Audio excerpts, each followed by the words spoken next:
മാർഗദർശക മണ്ഡലിന്റെ നേതൃത്വത്തിൽ നടക്കുന്ന ധർമ്മ സന്ദേശ യാത്ര പത്തനംതിട്ട ജില്ലയിലാണ്. ഇതിന്റെ ഭാഗമായി സംഘടിപ്പിച്ച ഹിന്ദു മഹാസംഗമം കോഴഞ്ചേരിയിലാണ് ഇപ്പോൾ നടക്കുന്നത്. തത്സമയം നമ്മുടെ കാലടി ചുവട്ടിലെ മണ്ണ് മുഴുവനും ഒലിച്ചു പോയിട്ടും നമ്മളാരും ഇതറിയുന്നില്ല.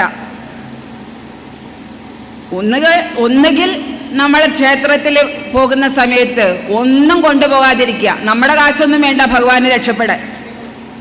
നമ്മുടെ ഇഷ്ടം പോലെ കാശ് കൊണ്ട് അവിടെ ഇരുന്നത് കൊണ്ടാണ്, ആ കാശിന് വേണ്ടിയിട്ടാണ് പല പാർട്ടികളും പല ഗ്രൂപ്പുകളും, ഞാൻ ആരെയും പേരെടുത്തല്ല പറയണത്, ആരെടുക്കുന്നുണ്ടോ അവരൊക്കെ ഇത് വീതിച്ചെടുക്കാനും അതിൻ്റെ പേരിൽ വഴക്കുകളും പ്രശ്നങ്ങളും ഉണ്ടാവാനും ഇടയാകുന്നത്.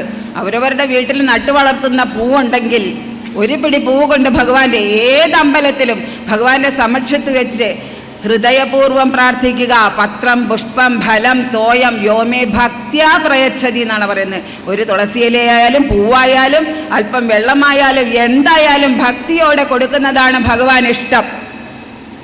അതാണ് ഭഗവാൻ സ്വീകരിക്കുന്നത്.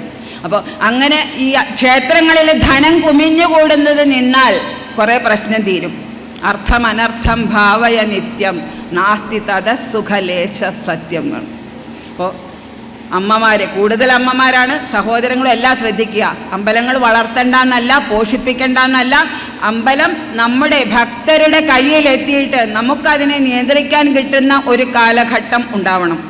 അതിനു വേണ്ടിയിട്ടുള്ള ശ്രമമാണ് നമ്മൾ നടത്തേണ്ടത്.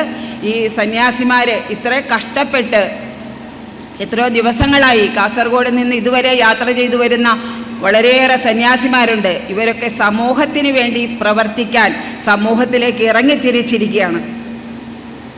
നമ്മുടെ ബാല്യം, കൗമാരം, യൗവനം എല്ലാം മദ്യത്തിനും മയക്കുമരുന്നിനും ലഹരിക്കും അടിമപ്പെട്ട് നമ്മുടെ സമൂഹ ജീവിതം വളരെയേറെ കലുഷിതമായി തീർന്നിരിക്കുകയാണ്. ഇതിൽ നിന്നൊക്കെ രക്ഷ നേടാൻ നമ്മളെ സഹായിക്കാനാണ് സന്യാസി ശ്രേഷ്ഠരെല്ലാം സമൂഹത്തിലേക്ക് ഇറങ്ങിയിരിക്കുന്നത്. ആരും വേറെ ജോലിയൊന്നും ഇല്ലാത്തവരല്ല, വളരെയേറെ ഭാരവാഹിത്വങ്ങൾ വഹിക്കുന്നവരാണ് ഇതിലുള്ള സന്യാസിമാർ പലരും.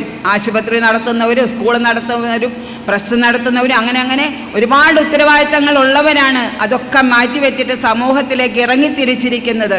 അത് മനസ്സിലാക്കി അവർ തരുന്ന ഉപദേശങ്ങളും നിർദ്ദേശങ്ങളും പാലിച്ച് എന്ത് സഹായം വേണമെങ്കിലും ചെയ്യാൻ തയ്യാറായി വന്ന ഈ ഗുരു പരമ്പരയെ, കേരളത്തിലെ വിവിധ പരമ്പരകളിൽപ്പെട്ട എല്ലാ സന്യാസിമാരും ഒത്തൊരുമിച്ചുള്ള ഒരു യാത്രയാണ് ഇത്. കേരളത്തിൽ ആദ്യമായി